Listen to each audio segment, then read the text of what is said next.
Guys, big boss 18 की latest update के साथ मैं हूं आपके सामने। और शिल्पा शिरोडकर हो चुकी हैं घर से बाहर। और खबरें कुछ ऐसी भी आ रही थी कि चुम जो है वो भी एविक्ट हो गई हैं। कुछ सारा के इंटरव्यूज और आरफीन के इंटरव्यू भी सामने आए, जिसमें रिपोर्टर ने उनको कहा कि यानी फाइनल होगा उसमें 5 कंटेस्टेंट नहीं बल्कि 6 कंटेस्टेंट्स होंगे, जिनमें नाम है विवियन का, करण का, रजत का, अविनाश का। और मुझे ऐसा लग रहा था कि ईशा भी शायद घर से हो जाएगी बेघर, क्योंकि ईशा की बहुत ज्यादा वोट्स देखने में नहीं आ रहे, सामने नहीं आ रहे। और मुझे ऐसा लगा था कि विवियन, करण, अविनाश और रजत के साथ चुम होंगी घर में फाइनल में एंटर। लेकिन चूंकि कलर्स की फेवरेट ईशा है और ईशा को उन्होंने ये समझा कि इसको भी हमें फाइनल में डालना चाहिए, तो इसलिए ईशा भी चली गई फाइनल में। आई थिंक सो अगर इन 6 में से देखा जाए, एपिसोड था बहुत ज्यादा इमोशनल और बहुत ज्यादा सेंटिमेंटल। इसमें उमंग कुमार आए, और उमंग कुमार वो हैं जिन्होंने बिग बॉस और बहुत सारे रियलिटी शोज और अवार्ड शोज की सेट को डिजाइन किया है। उमंग कुमार आए तो कंटेस्टेंट को यही पता था कि आज यहां से हो जाएगा एक बेघर, इन 7 में से एक हो जाएगा इविक्ट, और इसमें 6 चले जाएंगे, एक आज हो और एक कल इविक्ट हो और 5 लोग जाएं ग्रैंड फिनाले में। लेकिन जब उमंग कुमार आए तो उन्होंने तमाम घर वालों के फेवरेट कॉर्नर्स का पूछा, और तमाम घर वालों ने बताया कि उस घर में उनका फेवरेट स्पोर्ट कौन कौन सा है, और साथ साथ वो कर रहे थे लंच या डिनर। उसके बाद उमंग कुमार ने तमाम घर वालों के साथ एक एक करके इस फेवरेट स्पोर्ट्स पे जाके उनको उनकी घर वालों की चिट्ठियां दी, जो कि उन्होंने पढ़ी, और बहुत सारे लोग बहुत ज़्यादा इमोशनल भी हो गए। सबसे ज़्यादा इमोशनल हुए करण, क्योंकि करण को हमने रोते हुए नहीं देखा, लेकिन करण अपने आंसुओं को नहीं रोक पाए, और इस दफ़ा करण जो है वो भी रो दिए जब उन्होंने देखा कि चिट्ठी में उनकी मदर की हैंड राइटिंग है, तो वो हैंड राइटिंग को देख के अपने आंसू को रोक नहीं पाए। उसके बाद आई चुम की बारी, और उमंग कुमार ने कह दिया चुम को कि चुम यू आर माई फेवरेट।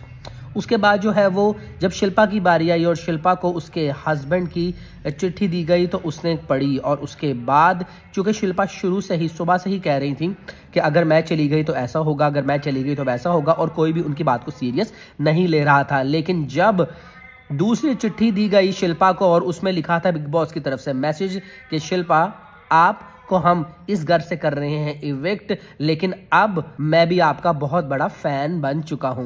तो चूंकि शिल्पा को पहले से ही पता था, पहले से ही आइडिया था, तो शिल्पा को ज्यादा शॉक नहीं लगा, और शिल्पा ये स्वीकार कर लिया कि वो घर से हो जाएगी बेघर। विवियन, ये तमाम बहुत ज़्यादा इमोशनल हो गए। इनफैक्ट विवियन तो बहुत ही ज़्यादा इमोशनल हो गए, और विवियन जो है वो साइड पे कोने में जाके रोने भी लगे। और उसके बाद शिल्पा को बिग बॉस ने बहुत ज़्यादा ऑनर किया, और उसके बाद तमाम लोग शिल्पा से मिले, और रजत ने भी कहा कि कहा सोना माफ शिल्पा, अगर मेरी तरफ से कोई गलती हुई हो। और शिल्पा ने उसको फोर गो कर दिया और कहा ठीक है, सब कुछ माफ, और शिल्पा हो गई घर से बेघर। उसके बाद देखा गया कि रजत दोबारा से बोल रहे थे कि जब कोई बंदा इविक्ट होता है तो उसमें जो हंसते हैं लोग, उनको ये भी सोचना चाहिए कि वो कल को इविक्ट होंगे। यानी उनका इशारा शिल्पा, करणवीर और चुम की तरफ था। जब करणवीर ने आके पूछा कि तुम किसकी बात कर रहे हो, तो उन्होंने कहा नहीं, मैं तो सिर्फ ऐसे ही बात कर रहा हूं, और रजत ने बात को पूरा एक्सप्लेन नहीं किया। जबकि ईशा ने कहा कि हाँ रजत, मैं जानती हूँ आप किस चीज़ की बात कर रहे हैं। गालबन वो बात कर रही थी बग्गा की या फिर सारा की, लेकिन करण, रजत, अविनाश, चुम और ईशा। और मुझे ऐसा ही लगता है, जिस तरह मैंने आपको जिस सीक्वेंस में नाम बताया है, इसी सीक्वेंस में मुझे लगता है कि लोग मतलब इनकी 1 2 लेके 6 तक जो है वो वोटिंग होगी। सबसे कम मुझे लगता है ईशा की होगी, उसके बाद वोटिंग कम होती है चुम की, उसके बाद अविनाश की, उसके बाद रजत की, उसके बाद करण की, और नंबर 1 पे आते हैं विवियन। मुझे ऐसा लगता है कि करण और विवियन नंबर 1 और 2 पे होंगे, लेकिन आखिर में जो विनर होगा दैट इज विवियन डी सैना। और विवियन का अगर मैं बात करूं तो पहले मैं विवियन को पसंद करता था, फिर मैं करण की साइड पे चला गया, फिर करण ओवर कॉन्फिडेंट नजर आए तो फिर मैं दोनों में डाउटफुल हो गया। लेकिन अभी भी मेरी यही राय है कि करण या विवियन, इन दोनों में से कोई भी जीतेगा, I will be very happy. बहुत सारे लोग इनकी तरफ रूट कर रहे हैं, और अब आज के एपिसोड में इन सब की जर्नी दिखाई जाने वाली है। और जर्नी की वीडियो हमेशा से होती है बहुत ज्यादा इंटरेस्टिंग, क्योंकि हमने देखी होती है एपिसोड और हमें तमाम मूवमेंट पता होती हैं, और जब जर्नी को उन म्यूजिक के साथ उन मूवमेंट्स को देखा जाता है तो बहुत ही मजा आता है।